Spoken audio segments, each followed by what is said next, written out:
السلام عليكم ورحمة الله وبركاته، والصلاة والسلام على أشرف المرسلين. معكم فيديو جديد النهاردة من قناتكم حكاية الكنز، والفيديو هيكون عن 10 ملمات النادرة جدا بالتاريخ بالظبط وأسعارها وأماكن البيع.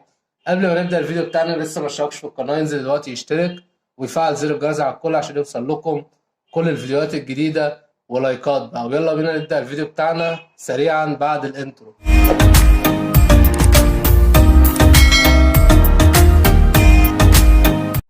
ورجعنا لكم تاني ومعانا 10 ملمات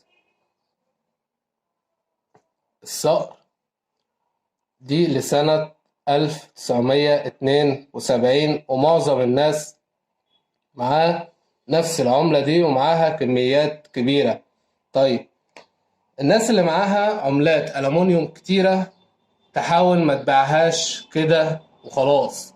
أهم حاجة تتابع معايا وتشوف إيه اللي مطلوب بالظبط، لأن في تواريخ بتتسمى تاريخ خطأ سك، وده بيكون مطلوب جدا وأسعاره بتفوق 10,000 جنيه وال20,000 جنيه، تطلع معاك تدريجيا لحد 50,000 جنيه حسب الحالة العملة اللي مع حضرتك. تمام. طيب اللي معانا 1972. طيب اللي مطلوبة تاريخ كام؟ اللي مطلوبة تاريخ وهو 1973. طيب اشمعنى 73 وانا اللي معايا 72 وده تاريخ قديم عن 73؟ مبدئيا قلنا قبل كده وهنكررها تاني، اهم حاجة انت حابب تشتغل في العملات ما تتعاملش معاها بتواريخ قديمة. حاول تفهم حاجة اسمها تاريخ خطأ سك. دام انت عرفت تلعب على تواريخ خطأ سك واخطاء سك العملة، كده انت بدأت انك تعرف تشتغل في العملات. يعني تاريخ 1972 ده أصدر منه كمية كبيرة جدا، لكن تاريخ 1973 تاريخ ده أصدر منه كمية قليلة جدا ومش بتكون موجودة كتير في السوق. فاللي معاه 1973 دي العملة دي كده داخلة في النوادر، لكن 1972 تعتبر مش نوادر خالص بسبب إنها متوفرة كتير جدا مع معظم الناس. طيب في حد هيقول لي معايا 10 ملمات صقر برضو 1973، نوع المعدن نحاس. طيب ال 1973 النحاس هي برضو 10 ملمات. اشمعنى ما تكونش ديت برضو من النوادر؟ هقول لك النحاس غير الألمونيوم، اللي بتكون مطلوبة هي ألمونيوم. طيب بالنسبة للنحاس احنا معانا كميات من النحاس دي كتيرة جدا مش عارفين نستغلها ازاي. عندك طريقتين. اول طريقة حاول انك تقعد تفرز العملات اللي عندك بالنسبة ل10 ملمات نحاس.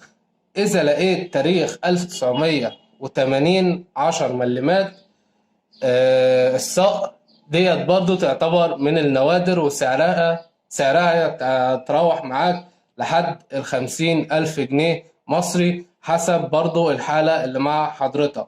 طيب بالنسبة ل 1973 اللي هي النحاس ديت أسعارها كام؟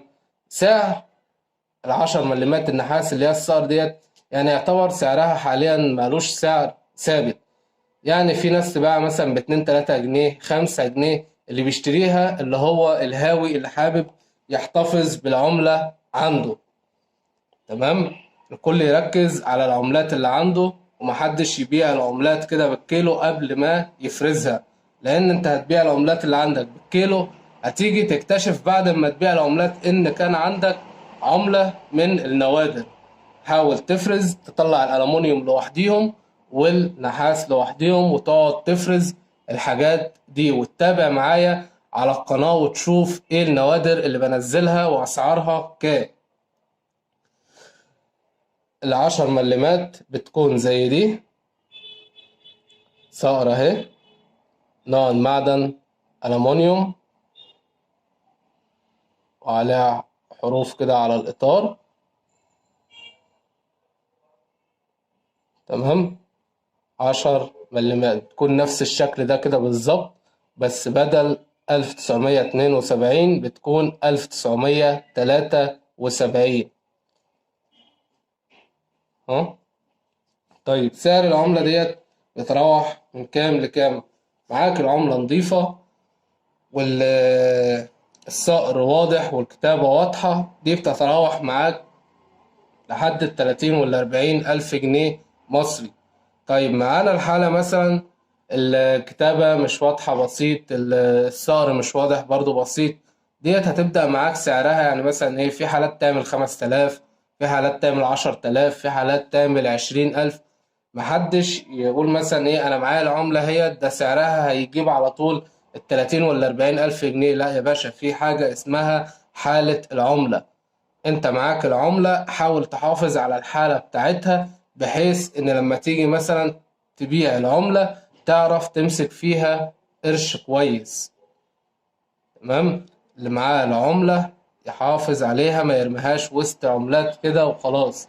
احتفظ بيها في جراب مثلا، جراب بلاستيك، اي حاجة تحتفظ بيها في العملة ان هي ما تكونش وسط العملات، عشان يعني تطبيقات العملة الحاجات دي كلها، الكتابة تتمسح، الحاجات دي كلها تفادى الأخطاء دي كلها. طيب ينفع أنظف العملات اللي معايا عملة نادرة أنضفها بسلكة معينة أو بصنفرة؟ ما ينفعش جدا تنظف العملات الحاجات دي خالص. العملة عليها طين، العملة عليها وساخة، سيب العملة زي ما هي وهتتباع زي ما هي، لأنها هتنضف بسلك معين أو بصنفرة، وناس كتير بتعمل الكلام ده. كده أنت بتقل من تمن العملة كتير جدا. تمام. طيب بالنسبة لل10 ملمات صقر نحاس، دي 1973. طيب نفس الشكل كده بيكون مطلوب، بس تاريخ معين، التاريخ المعين وهو 1980، ده برضو تاريخ خطأ سك. طيب ناس برضو هتقول 1973 ده قبل 1980. هقول لك دي اللي اتكلمنا فيها في بداية الفيديو، ما تتعاملش مع العملات بالتاريخ القديم، تعامل معاها بتواريخ اللي هي أخطاء السك. معانا ال10 ملمات اللي هي 1980 الصقر، ديت برضو سعرها بيتراوح معاك لحد ال50,000 جنيه، حسب برضو الحالة اللي مع حضرتك. طيب الناس اللي معاها أي عملات معاك عايز تبيعها، عندك طريقتين تقدر تبيع من خلالهم، وهما أسهل طريقتين لبيع أي عملة معاك. أول طريقة وهي تطبيق أوليكس. تطبيق أوليكس هيكون مش متوفر عند ناس كتير جدا. طيب الناس اللي مش متوفر عندها أوليكس هتبيع إزاي؟ في الحالة ديت هتتجه إلى الطريقة التانية اللي هنقول عليها. خلينا أول حاجة نقول تطبيق أوليكس هنبيع عليه إزاي. مثلا انت معاك عملات، العملة مثلا بتعمل من 20 ل25 جنيه، حاول تجمع مثلا ايه 4 عملات كده ب4 عملات، تعرضهم على اوليكس، تعرض مثلا ال4 ولا ال5 ب100 جنيه، وتكتب تحدد السعر وتكتب بيانات العملات بالظبط، والصور تكون واضحة، وتعمل اعلان على اوليكس، وتسيب رقم للتواصل، بحيث ان اي حد هيشوف الاعلان بتاعك وحابب يشتري العملات هيتواصل معاك ويشتريها منك ان شاء الله. تمام. طيب الناس اللي مش متوفر عندها اوليكس هتبيع عملاتها ازاي؟ هتبيع على جروبات الفيسبوك. جروبات الفيسبوك هتقدر برضو تصور العملات اللي معاك وش وظهر، والصور تكون واضحة، وتكتب بيانات العملات اللي معاك بالظبط، وتكتب تحدد السعر. يعني مثلا لو هتبيع العملات اللي معاك 5 قطع ب5 قطع، عادي خالص، جمع 5 قطع كده واعمل اعلان بيهم، واكتب مثلا ايه لو حابب تبيعهم ب100 جنيه، دوت برضه هيكون يعني هتكون مثلا طريقة حلوة برضه، وهيتباعوا بسرعة. أهم حاجة تسيب رقم للتواصل، بحيث إنك لو مش متواجد مثلا على النت كتير حد هيتصل بيك ويشتريهم منك. طيب الناس اللي معاها عملات نوادر هتباعها إزاي؟ في الحالة ديت هتقدر إنك برضه تدخل على جروبات الفيسبوك وتبدأ تعمل مزاد على العملة النادرة اللي معاك. طيب أنا هعمل مزاد إزاي؟ هتصور العملة اللي معاك وش وظهر بصور واضحة، وتكتب بياناتها بالظبط، وتشوف حابب تبدأ المزاد ب10,000 جنيه، ابدأ المزاد ب10,000 جنيه، وخلي الرفعة مثلا يا ب500 يا ب300 جنيه عادي برضو خالص. طيب انا يحق لي اقفل المزاد بعد قد ايه؟ يحق لك تقفل المزاد براحتك خالص بعد 24 ساعة او 48 ساعة. طيب ايه الصح؟ الصح انك تخلي المزاد متاح لمدة 48 ساعة، بحيث ان المزاد والاعلان بتاعك ياخد وقته في الجروب والناس كتير، اكبر كمية تشوفه من الناس. لكن 24 ساعة هيكون ما خدش حقه ولا حد هيقدر ان هو يشوفه كتير. تمام. ده كان فيديو النهاردة موضح ومبسط عن ال10 ملمات ألمونيوم ونحاس وإيه اللي مطلوب بالظبط. قبل ما تفكر تبيع عملاتك بالكيلو، حاول إنك تفرز العملات الأول وتشوف التواريخ المطلوبة بالظبط. يا ريت اللي استفاد من الفيديو ما ينساش تدعمنا بلايك وسبسكرايب وتفعيل زر الجرس على الكل عشان يوصلوا كل الفيديوهات الجديدة. والسلام عليكم ورحمة الله وبركاته.